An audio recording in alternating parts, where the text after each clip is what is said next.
रूस यूक्रेन के बीच जारी जंग को 50 दिन होने को है, लेकिन रूस के हमले थम नहीं रहे हैं। रूसी सेना ने यूक्रेन के खिलात्स्की और कीव के गोला बारूद डिपो पर अटैक कर उन्हें नष्ट कर दिया है। उधर यूक्रेन ने अपने ही देश के विपक्षी नेता और रूस समर्थक विक्टर को गिरफ्तार कर लिया है। इसी बीच कीव ओब्लास्ट में अब तक आम लोगों के 720 शव मिले हैं। वहीं यूक्रेन ने 200 लोगों के लापता होने की भी आशंका जताई है। रूस यूक्रेन युद्ध को अब 50वां दिन होने को चला है, मगर फिलहाल दोनों देशों के बीच इस संघर्ष का अंत नजर नहीं आ रहा है। ताजा अपडेट के अनुसार रूसी सेना ने यूक्रेन के खिलात्स्की और कीव को गोला बारूद डिपो पर अटैक कर उन्हें नष्ट कर दिया है। उधर यूक्रेन ने अपने ही देश के विपक्षी नेता और रूस समर्थक विक्टर को गिरफ्तार कर लिया है। रूस के हमलों के बाद से यूक्रेन में अब तक 10,000 से ज्यादा लोगों की जान जा चुकी है। यूक्रेन पर रूस के हमले के बाद एक बार फिर पुतिन ने चेतावनी दी है और इस बार चेतावनी यूक्रेन के मददगार देशों को है। उन्होंने साफ कहा है कि रूस यूक्रेन में अपना लक्ष्य हासिल करके ही दम लेगा। आज युद्ध का 50वां दिन है और न ही रूस का हमला थमता हुआ दिखाई दे रहा है, न ही यूक्रेन की बर्बादी। लड़ाई काफी लंबी खिंच चुकी है और अब तक रिजल्ट ये रहा है कि रूसी सेना यूक्रेन के कई हिस्सों से पीछे हटने पर मजबूर हुई है, लेकिन रूस ने अपना इरादा नहीं बदला है। मिसाइल, टैंक, आर्टिलरी और लड़ाकू विमान गरज रहे हैं। यूक्रेन ने दावा किया है कि सिर्फ कीव ओब्लास्ट प्रांत में 720 आम लोगों के शव मिले हैं, वहीं 200 लोग लापता हैं। अमेरिकी राष्ट्रपति जो बाइडेन का कहना है कि रूस का युद्ध नरसंहार के बराबर है। रूसी राष्ट्रपति व्लादिमीर पुतिन यूक्रेन के होने के विचार को मिटा देने की कोशिश कर रहे हैं। बाइडेन ने आगे कहा है कि रूस का आचरण नरसंहार के अंतर्राष्ट्रीय मानकों को पूरा करता है या नहीं, यह तय करना वकीलों पर निर्भर करेगा, लेकिन यह निश्चित रूप से मुझे तो ऐसा ही लगता है। रूसी सैनिक अब ऑर्जोवोस्टल औद्योगिकी जिले की ओर बढ़ने की तैयारी कर रहे हैं। यह मारियोपोल बंदरगाह से एकमात्र क्षेत्र है जहां अभी भी यूक्रेन बलों का कब्जा हुआ है। अमेरिका बुधवार को संकटग्रस्त यूक्रेन की मदद के लिए $750 मिलियन की अतिरिक्त सैन्य सहायता की घोषणा करेगा। न्यूज एजेंसी रॉयटर्स ने यह जानकारी दी है।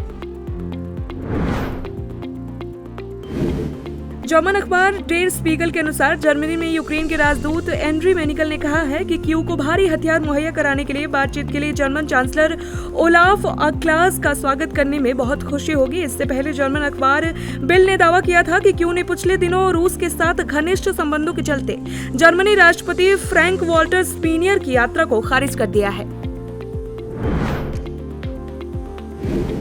यूक्रेन ने कीव ओब्लास्ट में रूसी सेना द्वारा मारे गए 720 से अधिक लोगों के शवों की पहचान की है। आंतरिक मामलों के मंत्रालय ने बताया है कि कीव ओब्लास्ट के पुलिस प्रमुख एंड्री नोवितो के अनुसार 200 से अधिक लोग भी लापता हैं।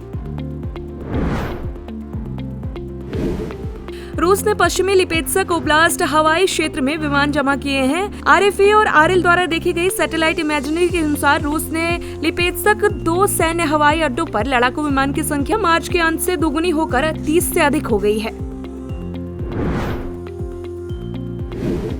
खार्किव सिटी काउंसिल का कहना है कि खार्किव के पुनर्निर्माण में मदद के लिए एप्पल पार्क आर्किटेक्ट आगे आए हैं। अधिकारियों ने बताया है कि ब्रिटेन के वास्तुकार और डिजाइनर नॉर्मन रॉबर्ट फोस्टर पूर्वी यूक्रेन में क्षेत्रीय राजधानी खार्किव के पुनर्निर्माण में मदद करने के लिए सहमत हो गए हैं। बता दें कि खार्किव का बड़ा हिस्सा रूसी सेना की भारी गोलाबारी में नष्ट हो चुका है। यूक्रेन के खार्किव में जोरदार धमाका हुआ था। मीडिया वेबसाइट क्यू इंडिपेंडेंट ने यह दावा किया था कि बता दें कि 24 फरवरी से यूक्रेन पर रूसी हमले जारी कर दिए गए हैं। यूक्रेन ने रूसी विस्फोट में नष्ट हुए बुनियादी ढांचे का पुनर्निर्माण शुरू कर दिया है। राष्ट्रपति कार्यालय के अनुसार सूची में ज़पोरिज़िया, कीव, माइकोलाइव, सूमी, खार्किव और चेर्निहाई शामिल हैं, जहां हमले पूरी तरह या आंशिक रूप से बंद हो गए हैं। बता दें कि इन क्षेत्रों में लगभग 1500 शहरों और गांवों पर रूस का कब्जा था। 168 शहरों और गांवों को पहले ही मुक्त कराया जा चुका है। ब्रिटेन के रक्षा मंत्रालय ने युद्ध के लिए रूस की बनाई गई योजना को विफल करार दिया है। मंत्रालय ने मॉस्को के उन दावों का जवाब देते हुए कहा है कि सब कुछ योजना के मुताबिक चल रहा है। मंत्रालय ने यह भी कहा है कि इस जंग में अब तक 6 रूसी जनरल मारे गए हैं और 2000 से अधिक रूसी सैन्य उपकरण क्षतिग्रस्त और नष्ट हो चुके हैं। अमेरिका अब यूक्रेन को तोपखाने की आपूर्ति पर काम कर रहा है। व्हाइट हाउस की प्रेस सचिव जेन साकी ने कहा है कि राष्ट्रपति बाइडेन के एक सहयोगी ने यूक्रेन के अधिकारियों के साथ सैन्य सहायता के बारे में 2 घंटे बातचीत की। डोनेत्स्क क्षेत्रीय राज्य प्रशासन के प्रमुख पार्लेव ने दावा किया है कि मारियुपोल और आसपास के इलाकों में रूसी हमलों में 20,000 से 22,000 लोग मारे गए हैं। किरिलेंको ने यह भी कहा है कि लगातार हमलों की वजह से पीड़ितों को गिन पाना काफी जटिल हो रहा है। जर्मनी राष्ट्रपति फ्रैंक स्टीमियर ने पुष्टि की है कि वो पोलैंड, लिथुआनिया और लातविया, एस्टोनिया के सहयोगियों के साथ क्यों जाने के लिए तैयार थे, लेकिन यूक्रेनी अधिकारियों ने इसे सही नहीं समझा। फ्रांस में राष्ट्रपति पद की उम्मीदवार मरीन ले पेन ने कहा है कि सामान्य तौर पर वो रूस के खिलाफ प्रतिबंधों का समर्थन करती हैं, लेकिन तेल और गैस की आपूर्ति पर बैन नहीं कर सकती हैं। बता दें कि फ्रांस में राष्ट्रपति चुनाव के लिए इमैनुएल मैक्रों और मरीन ले पेन के बीच कड़ा मुकाबला है। अमेरिकी रक्षा मंत्रालय पेंटागन के प्रवक्ता जॉन किर्बी ने कहा है कि अमेरिका यूक्रेन की पोर्ट सिटी मारियुपोल में रूस के रासायनिक हमलों संभावित इस्तेमाल की पुष्टि नहीं कर सकता है। उन्होंने ये भी कहा है कि हम स्पष्ट रूप से इसे गंभीरता से ले रहे हैं और इसकी निगरानी भी कर रहे हैं। यह पता लगाने की पूरी कोशिश कर रहे हैं कि वहाँ क्या क्या हुआ है, लेकिन हम अभी भी किसी तरह की पुष्टि करने की स्थिति में नहीं है। उधर यूक्रेन के उप रक्षा मंत्री हन्ना मल्यार ने कहा है कि सरकार इस मामले की जाँच कर रही है। अमेरिकी विदेश मंत्री एंटनी ब्लिंकन और शरणार्थियों के लिए संयुक्त राष्ट्र के उच्चायुक्त फिलिपो ग्रांडी ने बीते दिनों वाशिंगटन डीसी के एक मीटिंग के दौरान यूक्रेन में बिगड़ते शरणार्थी संकट पर सहयोग को लेकर चर्चा की थी। यूरोपीय आयोग ने कहा है कि यूक्रेन से 4 मिलियन से ज्यादा लोग अब यूरोपियन यूनियन के देशों में शरण लेने के लिए पहुंच गए हैं, जबकि 6.5 मिलियन लोग यूक्रेन के अंदर ही अपने घरों से बेघर हो गए हैं। ब्लिंकन ने यह भी कहा है कि बिडेन प्रशासन और यूएन दुनिया भर में शरणार्थी संकटों पर मिलकर काम कर रहे हैं। यूक्रेन के सरकारी अधिकारियों ने दावा किया है कि रूसी सैन्य हैकर्स ने पावर ग्रिड सिस्टम में सेंध लगाकर पिछले सप्ताह लाखों यूक्रेनियन को अंधेरे में डुबाने का प्रयास किया है। यूक्रेन ने कहा है कि रूसी हैकर्स एक टारगेट किए गए हाई वोल्टेज पावर स्टेशन पर इंडस्ट्रियल कंट्रोल सिस्टम के हिस्से को भेदने और बाधित करने में सफल रहे, लेकिन स्टेशन की रक्षा में लगे लोग बिजली कटौती को रोकने में सक्षम थे। हालांकि यूक्रेन के कितने सब स्टेशनों पर टारगेट बनाया गया है इसका खुलासा नहीं हुआ है, लेकिन deputy energy minister Farid Safarov ने बताया है कि अगर यह रूसी अटैक सफल होता है तो 20 लाख लोग बिजली की आपूर्ति के बिना परेशान हो जाएंगे।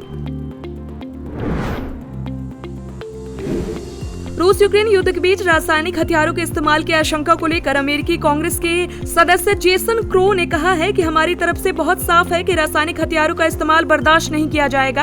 हम उन रिपोर्ट्स को गंभीरता से लेते हैं जिनमें रासायनिक पदार्थ के इस्तेमाल की बात कही जाती है। मुझे पता है कि अमेरिकी सरकार समेत पूरे देश यह जानने की कोशिश कर रहा है कि क्या सचमुच में ऐसा हुआ था। बता दें कि यह यूक्रेन सेना की एक एजेंट ने दावा कर खलबली मचा दी है कि रूसी सेना ने पोर्ट सिटी मारियुपोल में एक जहरीली पदार्थ बरसाया था। रूसी ड्रोन से गिराए गए जहरीले पदार्थ की वजह से सैनिकों में सांस लेने में कठिनाई पैदा हुई थी।